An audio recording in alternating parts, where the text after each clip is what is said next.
Hello hello hello. Welcome welcome welcome. हाँ जी, क्या हाल चाल? सब बढ़िया चकाचक। तो मैं आपका दोस्त और होस्ट अर्जुन जगवानी आज आपके लिए लेके आया हूँ आपकी ऑप्टिक्स यूनिट का एक बहुत ही इंटरेस्टिंग और बहुत ही बढ़िया टॉपिक। जो टॉपिक है आपका लेंस मेकर फॉर्मूला। और मैं ये बता दूँ, जो आपके सब्जेक्टिव एग्जाम्स होते थे पहले जब होते थे, तब ये टॉपिक बहुत अक्सर पूछा जाता था। ठीक, मतलब बहुत बहुत बार पूछा जाता था। इससे रिलेटेड डेरिवेशन हो गई या इससे रिलेटेड न्यूमेरिकल हो गया। तो लेंस मेकर फॉर्मूला एक टॉपिक ऐसा है जो कि कुछ बच्चों को ग्रैप्स करने में थोड़ा सा दिक्कत आती है, क्योंकि टॉपिक में थोड़ा सा कॉन्सेप्ट आ जाता है। कॉन्सेप्ट क्या आ जाता है? थोड़ा सा एक आ जाता है, रिफ्रैक्शन 2 बार हो रहा होता है, एक इमेज बन रही होती है, फिर वही इमेज ऑब्जेक्ट की तरह एक्ट करती है। थोड़ा सा कन्फ्यूजिंग सा मामला हो जाता है। ठीक, वो कन्फ्यूजन ना हो, आपको डेरिवेशन सही से समझ में आ जाए, डेरिवेशन सही से समझ में आ जाए और सही से दिमाग में बैठ जाए, तो उसके लिए आज मैं आपको ये सारी चीज़ें बताऊंगा, डेरिवेशन करके बताऊंगा, समझाऊंगा। देखना, समझना, जानना, पहचानना। ठीक है, चलते हैं फिर, शुरू करते हैं बिना किसी देरी के। देखो टॉपिक क्या है। टॉपिक देखने से पहले कुछ प्री नोन फॉर्मूला जो कि आपने 10वीं में पढ़ने चाहिए थे और आपने पढ़ने के लिए छोड़ दिए थे, ठीक, बाद में पढ़ लेंगे। तो ये कुछ प्री नोन फॉर्मूला क्या है? कुछ प्री नोन फॉर्मूला जैसे ये 1/f equals 1/v minus 1/u। ठीक, एक ये फॉर्मूला है। इस फॉर्मूले में v क्या है? Image distance. u क्या है? Object distance. अब जरूरी नहीं है हर बार आपका ये स्टैंडर्ड हो कि v और u ही लेना है। ठीक, मतलब कभी कभार हमारी एक से ज़्यादा इमेज होती हैं या एक से ज़्यादा ऑब्जेक्ट होते हैं, तो हम v लेते हैं, फिर v डैश ले लेते हैं, u लेते हैं या u डैश ले लेते हैं। तो मतलब ठीक है, मतलब समझ जाओ, हर बार जरूरी नहीं v और u ही लो। v डैश और u डैश भी कहीं कहीं लिया जाता है जब एक या एक से ज़्यादा इमेज या ऑब्जेक्ट होते हैं, तो वो चीज़ आप ध्यान में रखना। बाकी फॉर्मूला तो यही है कि focal length equals image distance minus object distance. ठीक, अब इमेज डिस्टेंस और ऑब्जेक्ट डिस्टेंस क्या होती है? जो भी आपका लेंस है या आपका जो भी ऑप्टिकल सेंटर है लेंस का, इमेज से लेके इमेज की पोजीशन जहां पे है और जहां आपका ऑप्टिकल सेंटर है, ठीक, उन दोनों के बीच का जितना डिस्टेंस होगा उसे हम लोग कहते हैं इमेज डिस्टेंस। ठीक, और आपका जहां भी ऑप्टिकल सेंटर है वहां से लेके ऑब्जेक्ट तक की डिस्टेंस, ठीक, ऑब्जेक्ट की डिस्टेंस मतलब ऑब्जेक्ट से लेके ऑप्टिकल सेंटर तक की डिस्टेंस जो होती है वो होती है u, यानी ऑब्जेक्ट डिस्टेंस। ऑप्टिकल सेंटर हो गया या पोल हो गया। सिंगल सरफेस में हम लोग पोल लेते हैं, लेंस में ऑप्टिकल सेंटर ले लेते हैं, या सिंगल सरफेस में पोल ही लेते हैं। तो ये सब समझ लो। ठीक, तो जिस भी चीज़ को आप ओरिजिन या सेंटर मान रहे हो, तो वहां से आपकी ये डिस्टेंस u और v होती है, इमेज और ऑब्जेक्ट डिस्टेंस। ठीक, दूसरी चीज़ें Snell's law, sine i upon sine r equals refractive index. ये चीज़ें आपने देखी होंगी। Sine of angle of incidence upon sine of angle of refraction equals n। n होता है आपका रिफ्रैक्टिव इंडेक्स। इसको थोड़ा सा और एक चीज़ बताता हूँ, ये थर्ड वाली चीज़ है जो कि ज़रूरी है।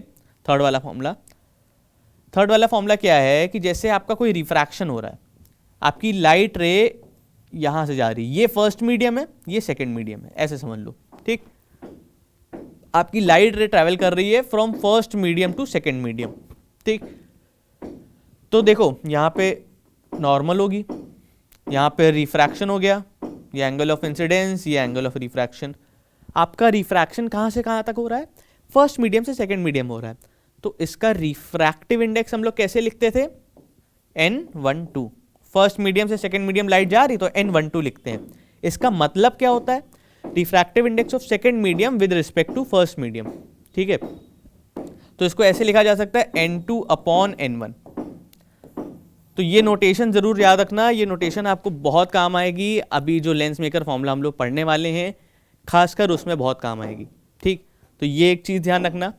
और अगर हम इसका पाथ रिवर्स कर दें, सपोज हम लोग जा रहे थे फर्स्ट मीडियम से सेकेंड मीडियम में, अब हम इसका पाथ रिवर्स कर दे रहे हैं, अब हम जा रहे हैं सेकेंड मीडियम से वापस फर्स्ट मीडियम में, तो इसका ठीक उल्टा हो जाएगा। हम लोग इसको ऐसे लिखेंगे, n जहां 1 2 लिख रहे थे वहां पे n21 लिखेंगे। ठीक, सेकेंड मीडियम से फर्स्ट मीडियम में ट्रैवल कर रहे थे, और इसका भी रेसिप्रोकल हो जाएगा, which means that n1 upon n2। ठीक, तो मतलब अगर हम पाथ रिवर्स कर दें लाइट का, फर्स्ट मीडियम से सेकंड मीडियम था और सेकंड मीडियम से फर्स्ट मीडियम चले जाएं तो हम कह रहे हैं कि हम उसको रिवर्स कर देंगे उसका रिफ्रैक्टिव इंडेक्स। और इसको एक तरीके से समझ सकते हो, क्या है? दूसरा तरीका ये है कि जैसे सपोज करते हैं हमारी फर्स्ट मीडियम था rarer to denser, first medium में लाइट ट्रैवल कर रही है रेयरर टू डेंसर, ठीक है, rarer to denser, light travel कर रही है रेयरर टू डेंसर, ठीक। रेयरर मान लो एयर है, डेंसर मान लो कोई भी वाटर है या ग्लास है या कुछ भी है, ठीक। तो रेयरर टू डेंसर आपकी लाइट ट्रैवल कर रही, इसका रिफ्रैक्टिव इंडेक्स हमने n ले लिया, ठीक। आपकी लाइट रे ट्रैवल कर रही है रेयरर टू डेंसर, उसका रिफ्रैक्टिव इंडेक्स हमने n लिया है, ठीक। अब आपकी लाइट रे अगर उल्टी ट्रैवल करे, डेंसर टू रेयरर जाए, तो n का अपोजिट क्या हो जाएगा? अगर लाइट रे रेयरर टू डेंसर जा रही तो रिफ्रैक्टिव इंडेक्स हम n ले रहे हैं, बात समझना। अगर डेंसर टू रेयरर जाएगी तो n का उल्टा 1/n, तो ये रिफ्रैक्टिव इंडेक्स हो जाएगा इस केस में, डेंसर टू रेयरर केस में, ठीक। ये चीजें ध्यान रखना, रिफ्रैक्टिव इंडेक्स। तो रेयरर टू डेंसर में रिफ्रैक्टिव इंडेक्स n लेते हैं और डेंसर टू रेयरर में रिफ्रैक्टिव इंडेक्स 1/n लेते हैं। तो ये चीज ध्यान रखना, ये भी आपकी लेंस मेकर फॉर्मूला में काम आएगी, ठीक। बाकी एक और फॉर्मूला था, एक और फॉर्मूला आपका है कि रिफ्रैक्शन एट सिंगल सरफेस, उसकी भी डेरिवेशन है। तो उसमें क्या होता था, ये रिफ्रैक्शन एट सिंगल सरफेस में,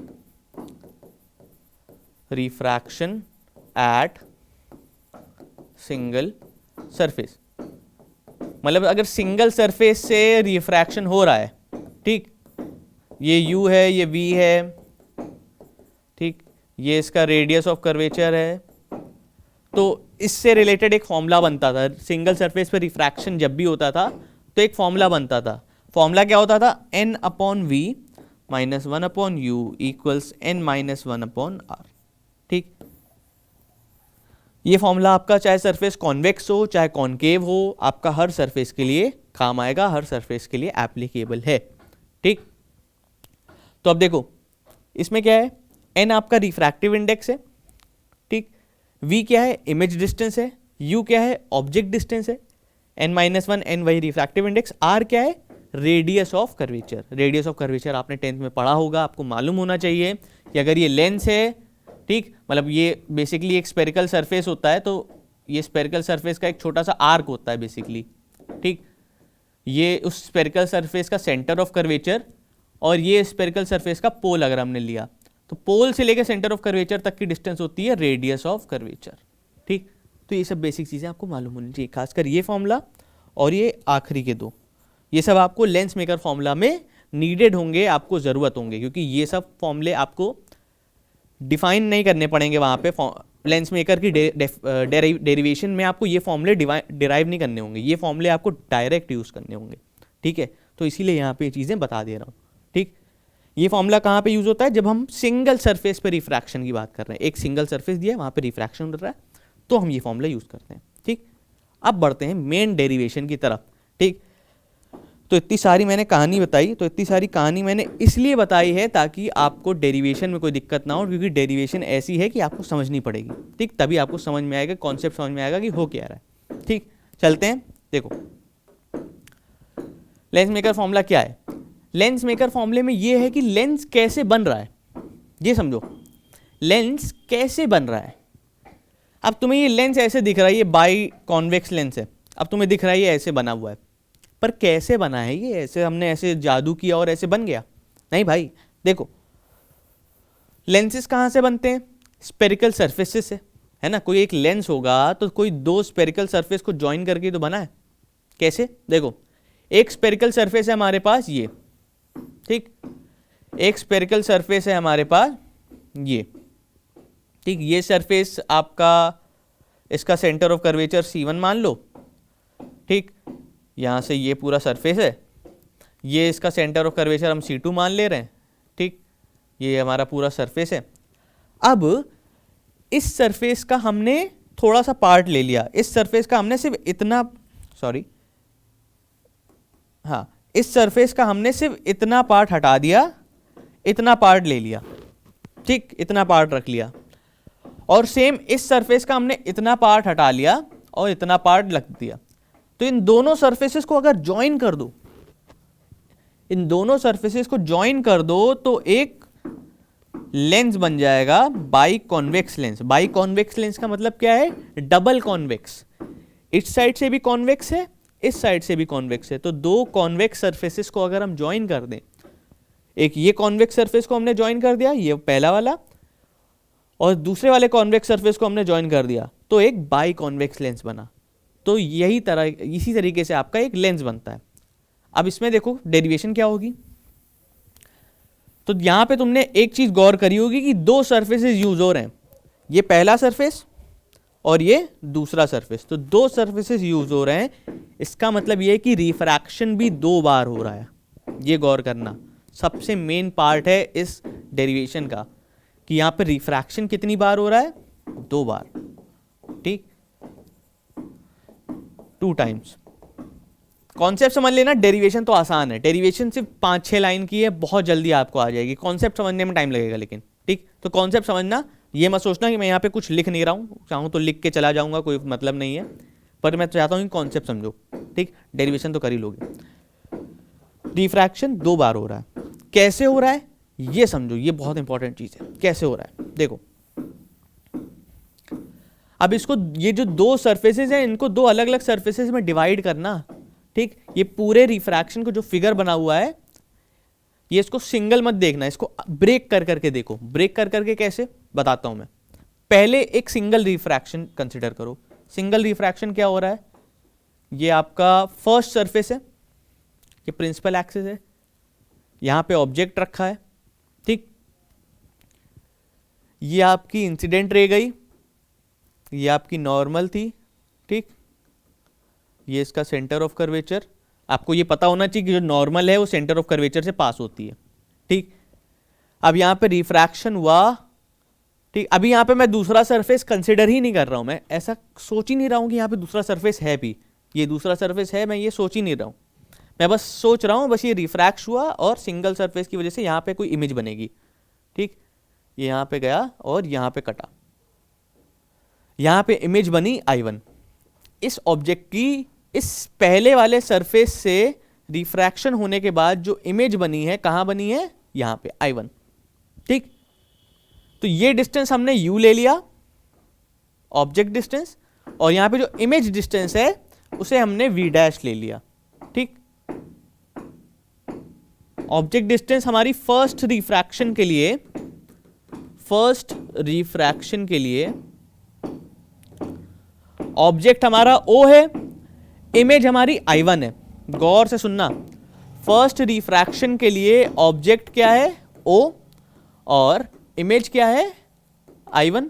खुद देख रहे हो, यहां से रे गई, यहां से रिफ्रैक्ट हो गई और I1 आ गई, ठीक।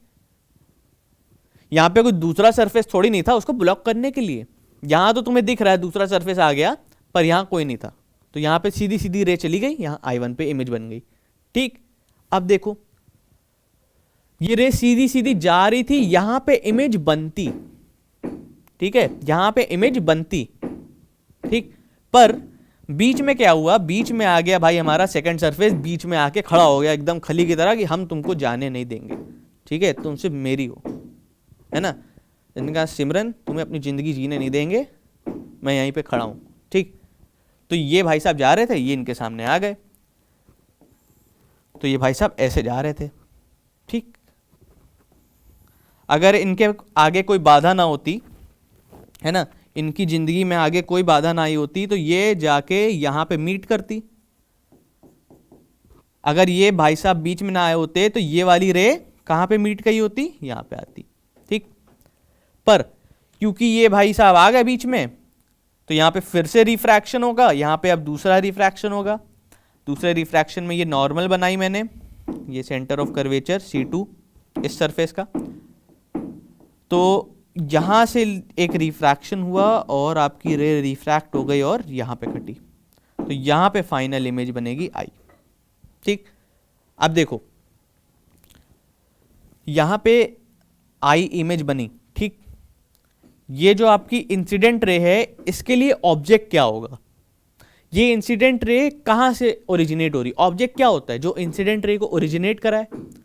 अगर सेकेंड रिफ्रैक्शन में देखोगे, सिर्फ सेकेंड रिफ्रैक्शन की बात कर रहा हूं, फर्स्ट को भूल जाओ भी। ये अब रे कहां से आ रही है, ये रे टेक्निकली देखा जाए तो यहां से आ रही है, ऐसे कहीं हवा से, ये कहीं ऑब्जेक्ट तो बना ही नहीं रही, यहां पे कहीं ऑब्जेक्ट तो है ही नहीं, है ना। तो अगर इस रे को पीछे प्रोड्यूस ना करके आगे प्रोड्यूस करो तो ये कहां पे मिल रहा है, यहां पे I1 पे। तो आप कह सकते हो कि I1 को अगर आप बैकवर्ड प्रोड्यूस करोगे तो आपको इंसिडेंट रे से ये मिलता हुआ मिलेगा।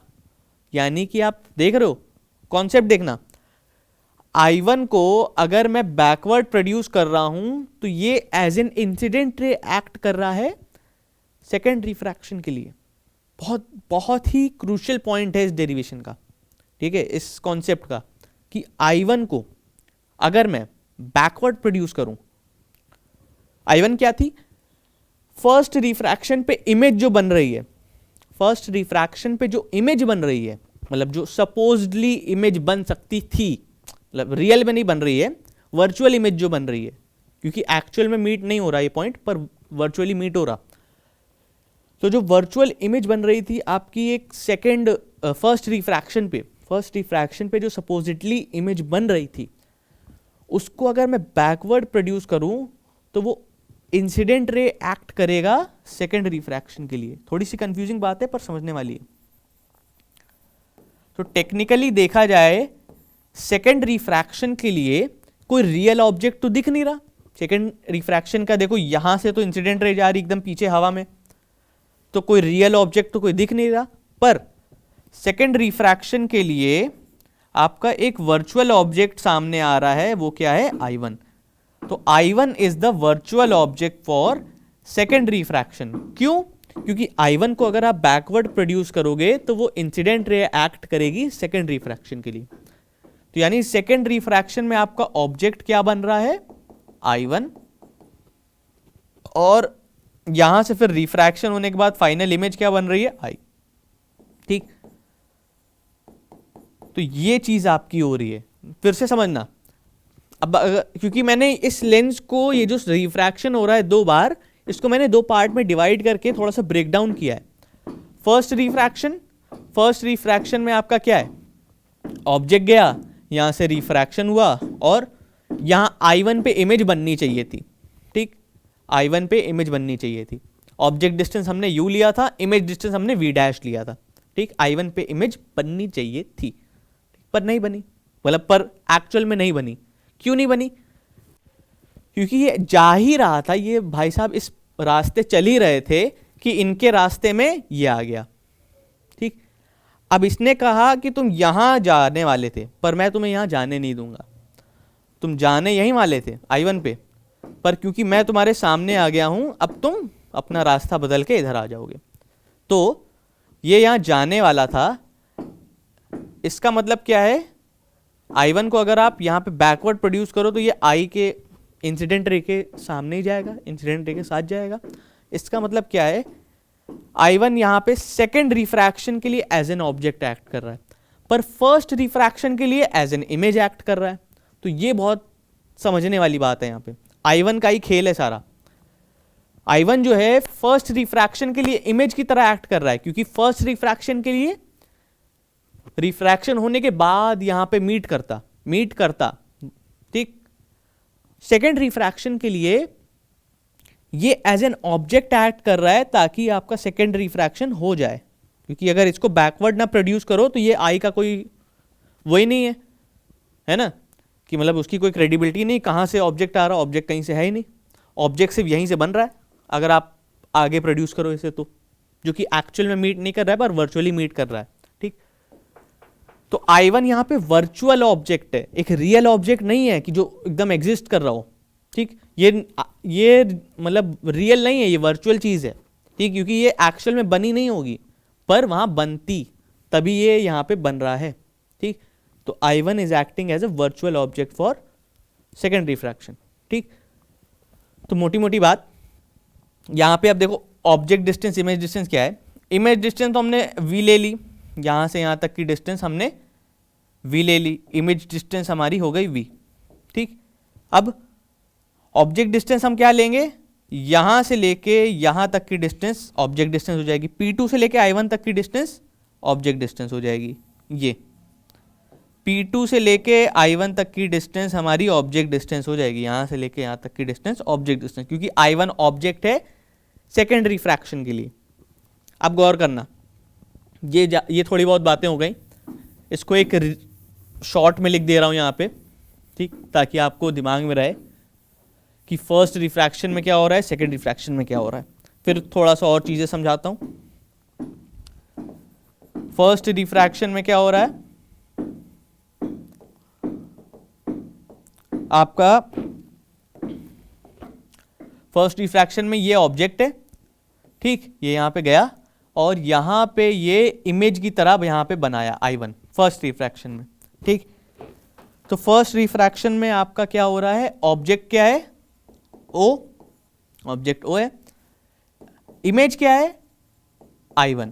ठीक, रियल इमेज नहीं है, वर्चुअल इमेज है, क्योंकि एक्चुअल में रेज नहीं जा रही मीट करने, मतलब अपीयर कर रही कि मीट करेंगी, एक्चुअल में मीट नहीं कर रही, तो वर्चुअल इमेज है I1। ठीक, सेकेंड रिफ्रैक्शन में क्या हो रहा है, सेकेंड सरफेस से जो रिफ्रैक्शन हो रहा है, सेकेंड सरफेस से जो रिफ्रैक्शन हो रहा है उसमें आपकी इंसिडेंट रे यहां से आ रही,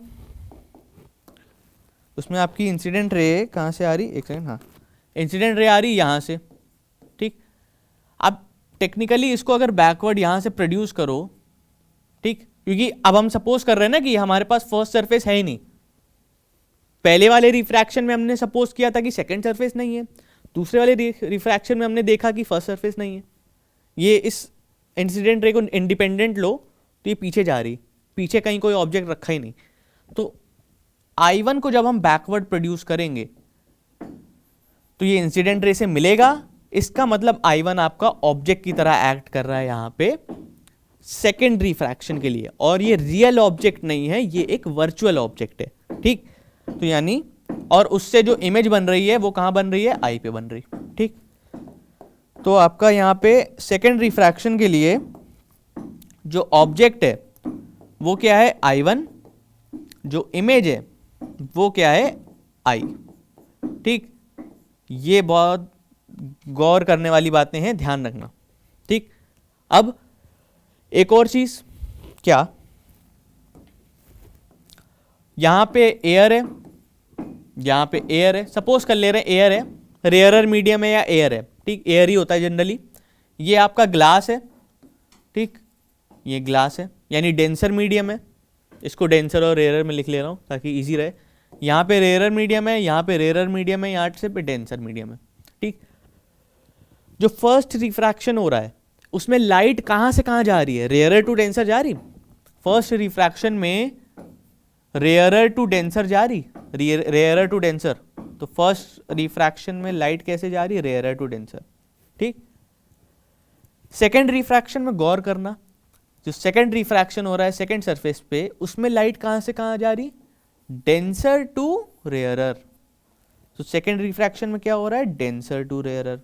अब मैंने एक बात बताई थी आपको जो कि आपको मालूम होनी चाहिए, शायद यहां पे मैंने लिखी थी पर नहीं मिटर गई होगी, रेयरर टू डेंसर जाता है तो हम रिफ्रैक्टिव इंडेक्स क्या लेते हैं, n, और डेंसर टू रेयरर जाता है तो हम रिफ्रैक्टिव इंडेक्स क्या लेते हैं, इसी का रेसिप्रोकल विच इज 1/n।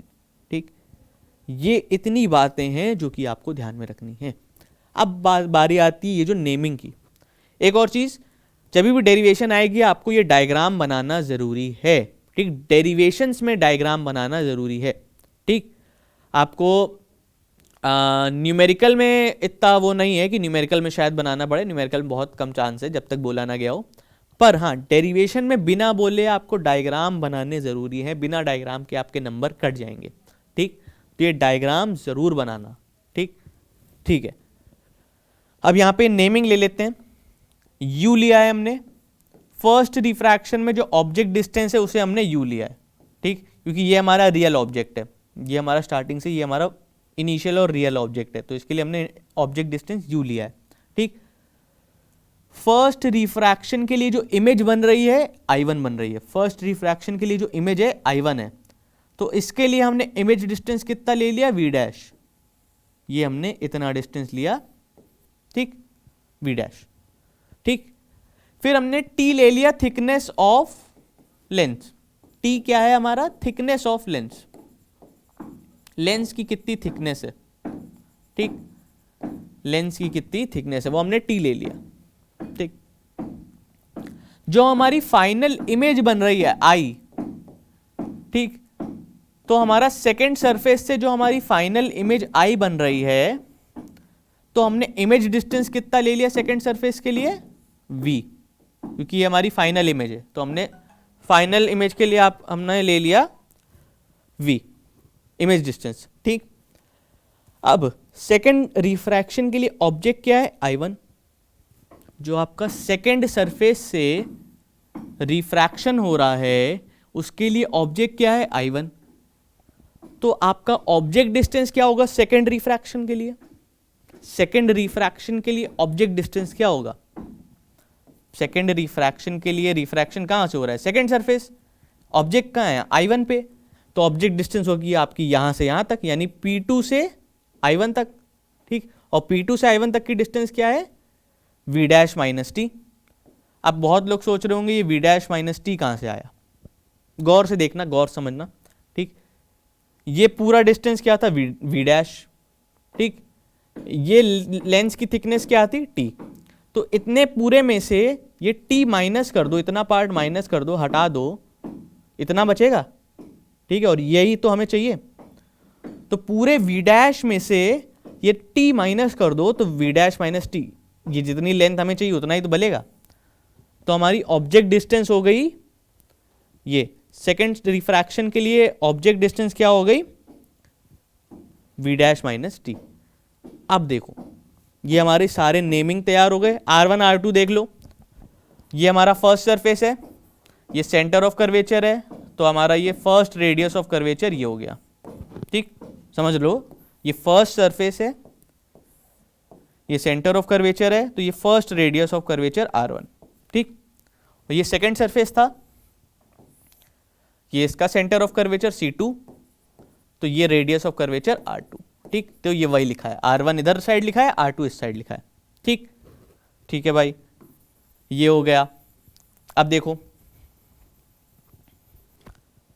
इतनी बातें हो गई, अब मैंने बताया था एक फॉर्मूला जो कि काम आने वाला है, ये सॉरी ये फॉर्मूला मैंने कहा था कि काम आएगा, अब कहाँ काम आएगा, देखो ये फॉर्मूला किसका था, रिफ्रैक्शन एट सिंगल सरफेस, ठीक, कि जब सिंगल सरफेस पे रिफ्रैक्शन हो रहा हो तब ये फॉर्मूला यूज करते हैं, तो यहाँ पे 2 बार रिफ्रैक्शन हो रहा है सिंगल सरफेस कंसिडर करें तो, एक बार ये सिंगल सरफेस कंसिडर किया, एक बार ये सिंगल सरफेस कंसिडर किया, अब इन पे रिफ्रैक्शन जो हो रहा है, जैसे पहला surface, refraction at first surface,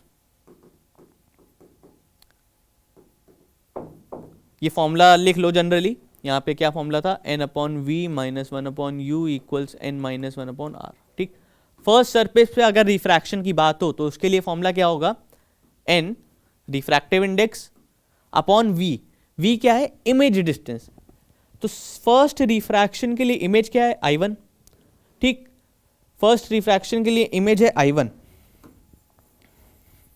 इसको यहां से मिटा दो ताकि कंफ्यूजन ना हो, ये तो बना ही हुआ है फिगर, हाँ, फर्स्ट रिफ्रैक्शन के लिए इमेज क्या है, I1, तो इमेज डिस्टेंस क्या हो गई फर्स्ट रिफ्रैक्शन के लिए, V डैश, ठीक, तो यहां पे आप V डैश लिखोगे, माइनस 1 अपॉन यू, ये u है, तो minus 1 upon object distance first refraction के लिए क्या है, फर्स्ट रिफ्रैक्शन के लिए ऑब्जेक्ट डिस्टेंस u है, ठीक, तो 1 upon u equals n minus 1 upon radius of curvature, first refraction के लिए यानी जो फर्स्ट लेंस फर्स्ट सरफेस है इसके लिए रेडियस ऑफ कर्वेचर क्या है, R1, ठीक, क्योंकि इसका सेंटर ऑफ कर्वेचर अंदर की ओर है, ठीक, तो इसका रेडियस ऑफ कर्वेचर R1 लिखोगे, ठीक, तो ये आपका रिफ्रैक्शन एट फर्स्ट सरफेस के लिए इक्वेशन आ गई, इसको इक्वेशन 1 ले लो, ठीक।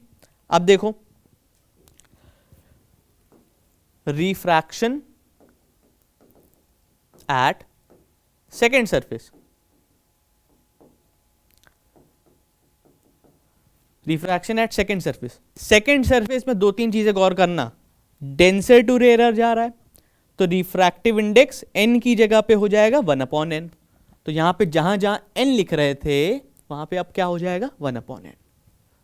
तो 1/n अपॉन, अब इमेज डिस्टेंस सेकेंड रिफ्रैक्शन के लिए, सेकेंड रिफ्रैक्शन के लिए आपकी इमेज कहां बन रही आई पे, तो इमेज डिस्टेंस क्या हो गई v। ठीक, तो यहां पे v लिख दो बिल्कुल बेखौफ। -1 upon object distance. Second refraction के लिए ऑब्जेक्ट क्या है, खुद से गौर करो। सेकेंड रिफ्रैक्शन के लिए ऑब्जेक्ट क्या है I1। I1 is the object for second refraction.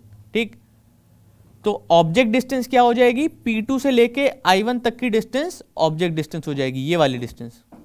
और ये डिस्टेंस किसके बराबर है, v डैश माइनस टी के। तो यहां पे लिख दोगे v dash minus T equals, यहां n था, n की जगह पे 1/n लिखोगे, -1 अपॉन r।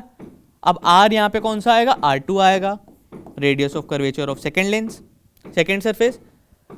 ये आपकी कुछ कॉम्प्लेक्स सी इक्वेशन आ रही, इसको थोड़ा सा सिंप्लीफाई कर दो, n यहां नीचे ले आओ तो ये हो जाएगा 1/nv माइनस, अब यहां पे देखो v डैश माइनस टी है। ये जितनी भी डेरिवेशन हम लोग कर रहे हैं ये हम लोग थिन लेंस के लिए कर रहे हैं। कौन से लेंस के लिए, थिन लेंस।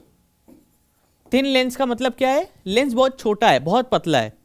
तो बहुत ही पतला और बहुत ही छोटा लेंस का क्या मतलब होता है कि मतलब उसकी जो थिकनेस है वो नेग्लेजिबल है। तो यहाँ पे इसकी जो थिकनेस है इसे हम लोग नेग्लेक्ट कर सकते हैं, ठीक है, क्योंकि हम लोग थिन लेंस के बारे में पढ़ रहे हैं। आप जो भी क्वेश्चन देखोगे मोस्टली आप थिन लेंस के बारे में देखोगे। तो यहाँ पे आपने इसकी लेंस को नेग्लेक्ट कर दिया तो यहाँ पे आ गया 1/v डैश। ठीक, इक्वल्स, इसको एलसीएम लेके अगर आप करोगे सॉल्व तो ये हो जाएगा 1 - n अपॉन nr2। ठीक,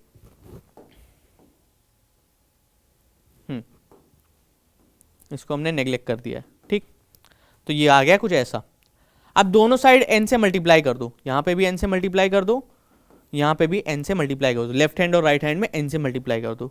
तो यहाँ पे n से न्यूमरेटर और डिनोमिनेटर में कट जाएगा, यहाँ पे इन दोनों से मल्टीप्लाई करोगे तो इधर साइड तो कट जाएगा, इधर मल्टीप्लाई हो जाएगा।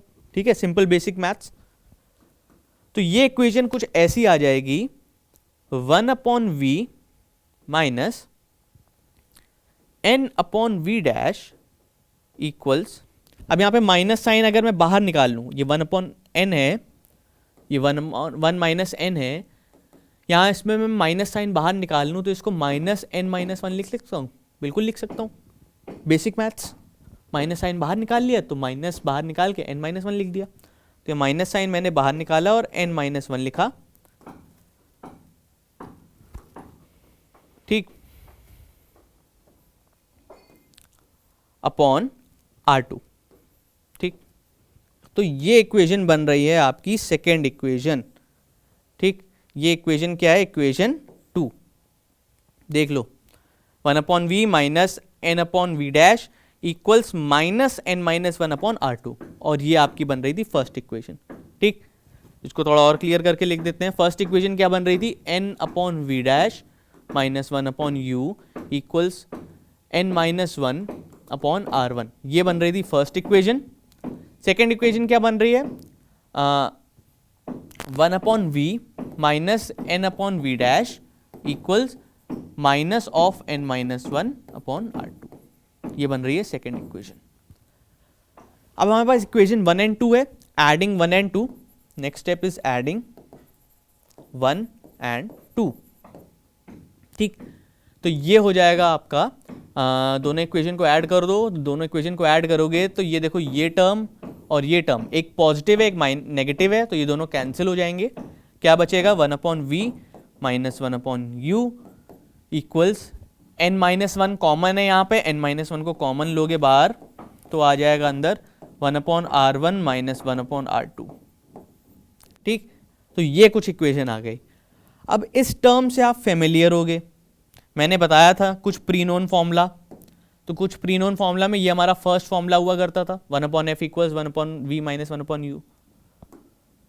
तो यहां पे देखो ये डायरेक्टली अप्लाई हो रहा, 1/v माइनस 1/u क्या होता है 1/f, और ये f क्या है फोकल लेंथ, आपका जो लेंस इन दोनों सरफेसेस को कंबाइन करके, ये दोनों इक्वेशन ऐड क्यों करी हमने, क्योंकि दोनों सरफेसेस को कंबाइन कर दिया हमने, इसलिए दोनों इक्वेशन को ऐड कर दिया।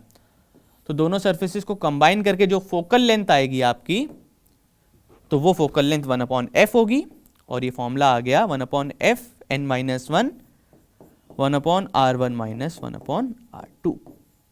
तो ये पूरा आपका लेंस मेकर फॉर्मूला आ गया।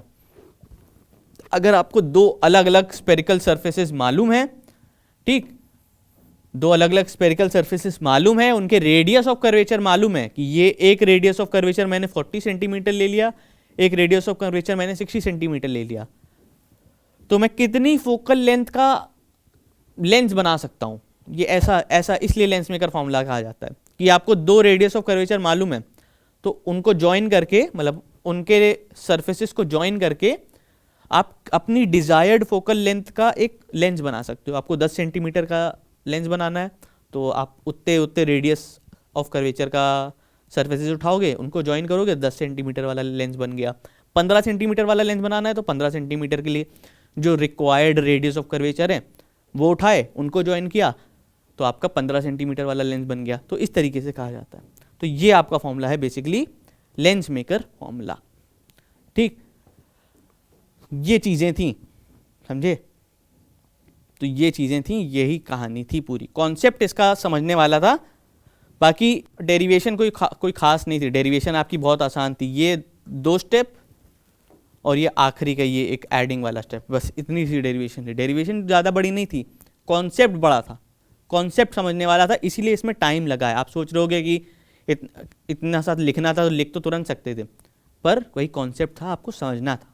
ठीक है, अब देखो थोड़ी बहुत चीज़ें और हैं, छोटी मोटी बातें, साइड वाली बातें। क्या है, अगर आपका एक कॉन्वेक्स लेंस है, ठीक, ये समझो डेरिवेशन हो गई है, ये चीज़ आपको न्यूमेरिकल में काम आएगी।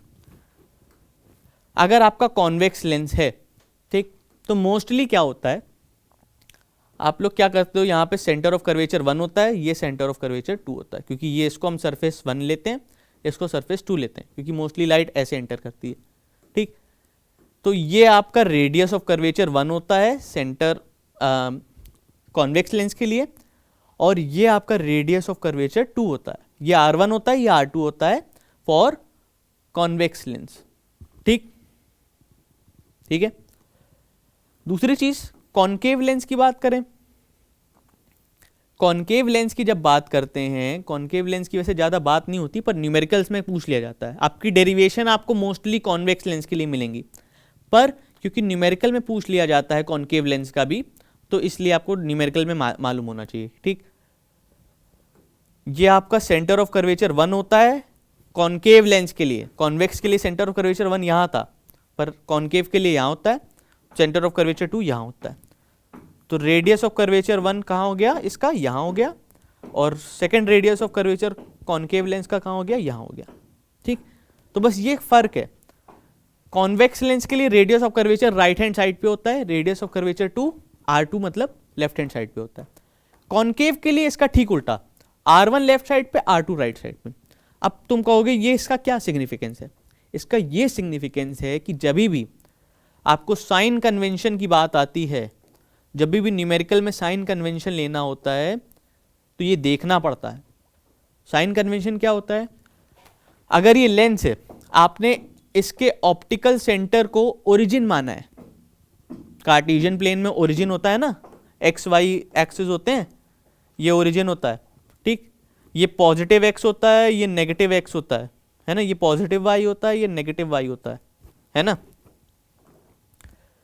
तो ऑप्टिकल सेंटर के अगर राइट हैंड साइड पे जाओगे तो आपको वैल्यू क्या मिलेंगी, पॉजिटिव मिलेंगी। पर ऑप्टिकल सेंटर के लेफ्ट हैंड साइड पे जाओगे, मतलब ओरिजिन के लेफ्ट हैंड साइड पे जाओगे, आपको वैल्यू कैसी मिलेंगी, नेगेटिव मिलेंगी। तो यही कॉन्सेप्ट लगता है ऑप्टिक्स में।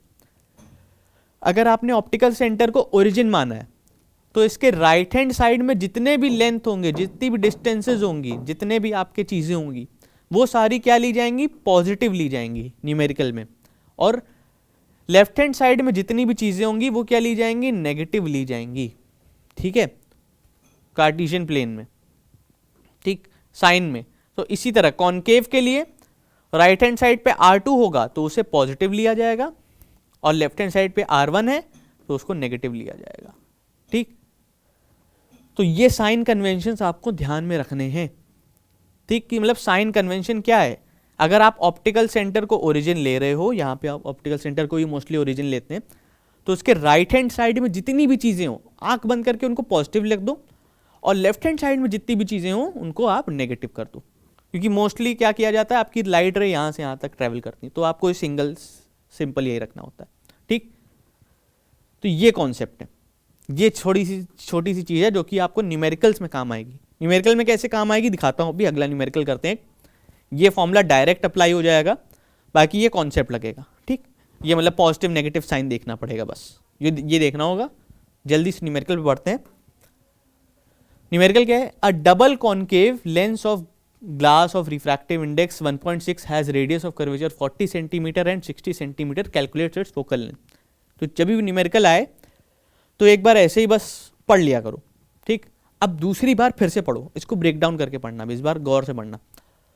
अ डबल कॉनकेव लेंस, लेंस कौन सा है, बाई कॉनकेव। डबल कॉनकेव का मतलब है बाई कॉनकेव लेंस, यानी आपका लेंस कुछ ऐसा है, बाई कॉनकेव लेंस, ठीक।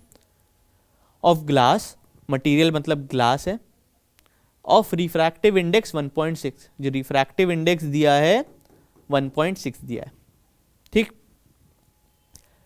Has radii of curvature 40 centimetre and 60 centimetre.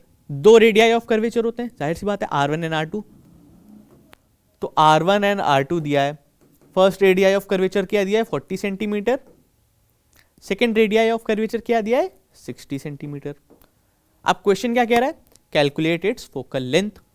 तो फोकल लेंथ निकालनी है, F निकालना है बेसिकली, है ना। तो आपको पता है कि जब ये वैल्यूज गिवन हो किसी भी लेंस के लिए, उसका रिफ्रैक्टिव इंडेक्स, उसके रेडियस ऑफ कर्वेचर और फोकल लेंथ निकालना हो, तो आप लगाते हो लेंस मेकर फॉर्मूला। और लेंस मेकर फॉर्मूला क्या होता है, 1/f equals n-1 1/r1 - 1/r2। ये फॉर्मूला लगाते हो आप, ठीक है, जिसमें से n रिफ्रैक्टिव इंडेक्स होता है और R1 R2 radius of curvature होते हैं। बस इतनी बातें तो आपको पता है, आप लगा लो ये फॉर्मूला रख के, वैल्यूज रख के। पर यहाँ पे एक चीज़ गौर करने वाली है जो कि बहुत बच्चे स्किप कर देते हैं कभी कभी, और इसी वजह से एग्जाम में गलती कर देते हैं। क्या, sign convention. Sign convention bold में लिख रहा हूँ, कैपिटल में, ताकि कभी भूलो नहीं। कॉनकेव लेंस है तो कॉनकेव लेंस के लिए साइन ऑफ कन्वेंशन लोगे आप, साइन कन्वेंशन लोगे बेसिकली। R1 R2 का साइन कन्वेंशन अभी मैंने बताया था। एक कॉनकेव लेंस के लिए आप अगर लाइट रे यहाँ से यहाँ जा रही है, जो कि मोस्टली आपकी यूजुअली यहीं कंसिडर करना, ठीक। तो यहाँ पे आपका सेंटर ऑफ कर्वेचर 1 है, ये सेंटर ऑफ कर्वेचर 2 है। तो रेडियस ऑफ कर्वेचर 1 कहाँ से कहाँ तक होगा, ये, और रेडियस ऑफ कर्वेचर 2 कहाँ से कहाँ तक होगा, ये। तो आपका फर्स्ट रेडियस ऑफ कर्वेचर क्या है, ऑप्टिकल सेंटर के लेफ्ट हैंड साइड। तो फर्स्ट रेडियस ऑफ कर्वेचर क्या लोगे आप, नेगेटिव। और सेकंड रेडियस ऑफ कर्वेचर कहाँ है, ऑप्टिकल सेंटर के राइट हैंड साइड। तो सेकंड रेडियस ऑफ कर्वेचर का साइन क्या लोगे आप, पॉजिटिव, ठीक। साइन कन्वेंशन लेना जरूरी है। तो R1 क्या है, -40 सेंटीमीटर, R2 क्या है, +60 सेंटीमीटर। अब इस साइन के साथ इस फॉर्मूले में आप सारी वैल्यूज पुट करो, आपका आंसर आ जाएगा। क्या है, 1/f इक्वल्स 1, ये क्या है, 1.6 -1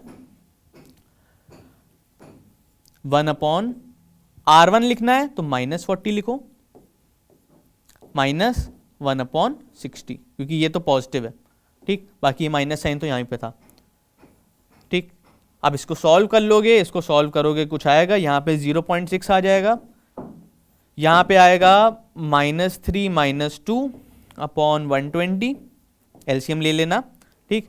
इसको सॉल्व करोगे, मल्टीप्लाई करोगे, सब सारी चीज़ें इसको सॉल्व करना, ठीक। इसको सॉल्व करके मल्टीप्लाई करोगे, ये माइनस साइन का गौर करना, ठीक है। माइनस साइन को या तो चाहो बाहर निकाल लो एकदम, ठीक।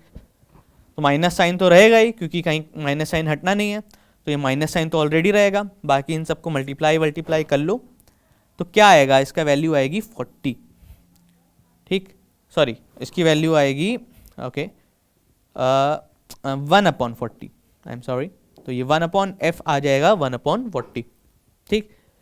तो यहाँ से आप f की वैल्यू देख सकते हो, f की वैल्यू क्या, 1/f इक्वल्स 1/40 आ रहा है, इसका मतलब f इक्वल्स 40 आएगा, ठीक।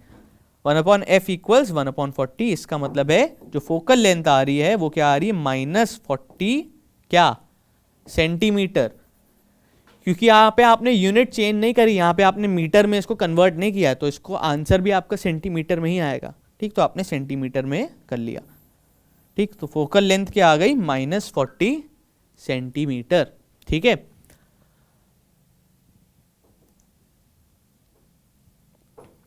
हाँ जी, एक सेकेंड,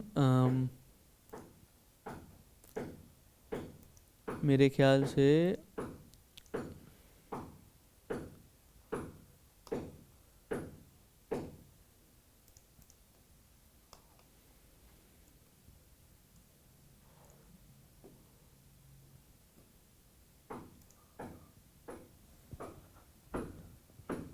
ठीक है, हाँ -40 सेंटीमीटर, ठीक है।